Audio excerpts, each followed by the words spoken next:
Merci beaucoup Karima. Je voudrais remercier à l'IRES, aux organisateurs extérieurs, Karima, Peter Nijkamp, Thomas Dentigno, Marc Patrice qui n'est pas là, de me pouvoir donner l'opportunité de venir ici à Rabat pour la première fois, une ville que je ne connaissais pas et que j'ai bien profité pendant les 2 derniers jours. Mais comme la norme de parler en anglais, je vais faire mon intervention en anglais. So what I'm going to be talking is about migration and the impact of migration. I'm somewhat surprised, there's no criticism of the organizers or anything, that so far there has been very little about migration because cities are made of migrants. Originally there were no cities, so people moved from the countryside to coalesce into a place that they called a city, and they became migrants. And many of the cities today are still magnets for migrants. So what I'm going to try to ask is to what extent migration, especially the impact of a long-term migration, has had an impact in our cities, and to what extent current policies that we see in terms of promoting migration or discouraging migration might affect the future development of cities and other territories in the long run. This is work I've been conducting with Viola from Verlepsch at the LSE, and that is currently underway, so any comments would be most welcome. So, as I said, cities are made of migrants, and migration can be considered as a factor for the dynamism. Migrants bring in new ideas, bringing new habits, bringing innovation, and by getting migrants coalescing into the cities, that makes the cities much more, as a traditional view, innovative than the countryside, and the bigger the city, the more innovative because there's creative interaction. However, the main problem that we have seen over the last 10, 15, 20 years is that in most countries across the world, what we have seen has been, we've been trying to put caps on migration. Either trying to restrict migration, and mainly, for example, in the developed countries, the US is not welcoming migration any longer, despite the fact that it's a country made of migrants, but the European Union is not much better in it. I'm thinking about other countries. Some countries actually restrict migration within their borders. I'm thinking about China, for example. And that represents a problem, or might represent a problem, because then you might be capping the potential for the constant renewal of ideas that you see in cities. If we're not capping migration altogether, we are putting quotas on migrants, and we tend to sort migrants. So we prefer migrants that are highly qualified to migrants that have low levels of qualifications. And overall, what we see is all types of mobility restrictions, from visa regimes to more effective policing ex ante before the migrants come and ex post when the migrants come, even in some cases directional walls. So the border between the US and Mexico is now almost completely sealed. So, but the question that I'm asking is, what are the implications of these policies, or what can be the implications in the long term? By looking at the case of the US and migrants that have come to the US over more than 100 years now. So, I'm just going to put the example of the US. I'm going to focus on long-term migration, because most of the analysis look at short-term migration. What happens a year, 2 years, 5 years, 10 years after migrants come? What happens to wages? What happens to employment?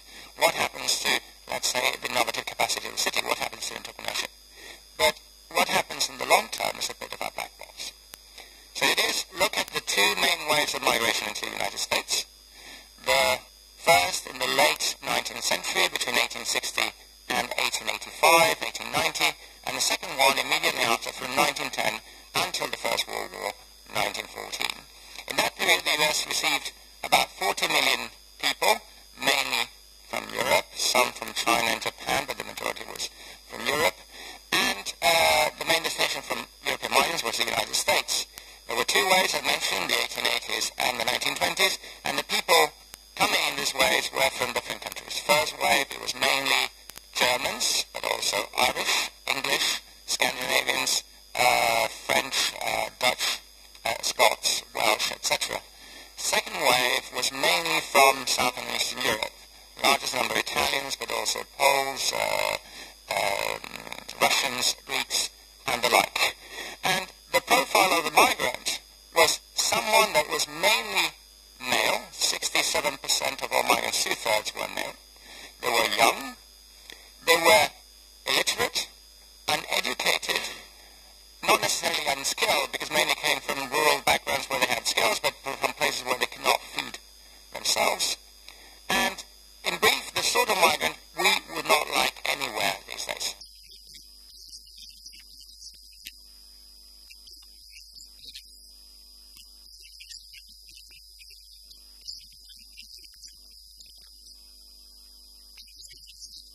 interesting settlement patterns.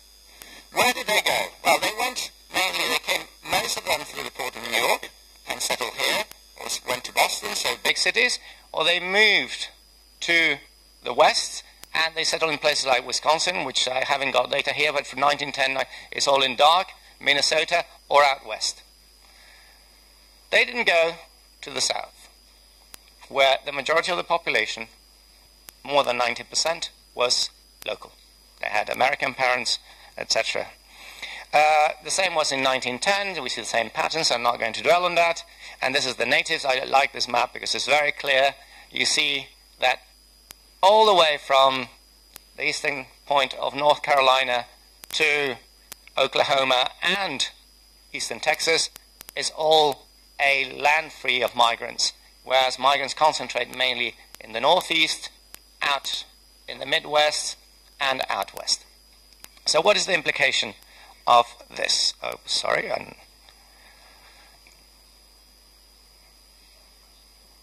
That's it. Well, there are a lot of, as I mentioned, there are a lot of studies looking at this, and most of the studies look at the short term. They look at, as I said, what is the implication of migration for wages or employment. We know very little about what happens in the long range. So what we hypothesize here is that migrants, especially when migrants come from specific countries and they gel together, they have different settlement patterns, bring in their institutions, bring in their habits, and those habits get transferred into the territory and leave an imprint in the territory that makes that territory more or less dynamic in the long term. So migrants, by definition, are entrepreneurials. One of the ideas is that what is the difference between Americans and Europeans? Americans are just entrepreneurial Europeans that at a certain point decided to leave, whereas most of us, we stayed. Well, most of our ancestors stayed for whatever reason. And the question is, to what extent does this leave an imprint? And in the case of the US, there would be, well, in general, there's a lot in theory, but in the case of the US, I'll just focus on these two. There's some views that say that there would be a transmission of inherited institutions. And although I'm not going to deal with it, it might not be the same if you're settled by a lot of Swedes or a lot of Germans. And I hope there's no offense that if you're settled by a lot of Sicilians or, let's say, Polish, by the way, it doesn't make a difference. They all work and they have a positive impact. But just to guide. Whereas the other view is the melting pot. That these migrants very quickly in a society that's as dynamic and as integrating and welcoming at that time as the US get inserted very quickly into the American social fabric, and then the trace that migrants leave or have in the first generation disappears, especially by not the second but necessarily at the third generation. So we're testing this, whether migration lasts. And we look at three censuses, 1880, 1900, and 1910. We look at migrants, we look at children of migrants, and we know in each county of the US who is a migrant and who is not. We know where their parents were born, whether they were born in Germany, but also whether they were born in Saxon or in Saxony or in Bavaria, etc. We know quite a lot about these migrants. It's amazing how much information you get from the 1818 censuses, for example, census in the US. And we look at whether migration at that time and the presence of a lot of migrants has an impact on current levels of development. In 2005 and 2010 we're doing this. And controlling for, first, a lot of factors down here. Black population, income, female participation, agriculture, literacy, levels. We also control for industry, density, a lot of other factors that would have attracted migrants in 1880, and a lot of other factors, which are the same, that would determine levels of development today. And what do we find? And also we have state controls, so in order to control for spatial dependence, and we have a lot of controls, mainly linked to distance to New York and religion, that would determine or the direction of causality. So what do we find? That, lo and behold, those countries that received a large number of migrants in the 1880s or in 1900 and 1910, where they were living, are much richer today, or are richer today than they would have been otherwise.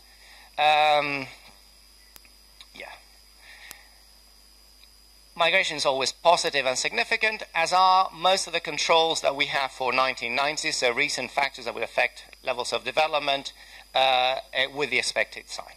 What is interesting to look at is at the controls for 1880.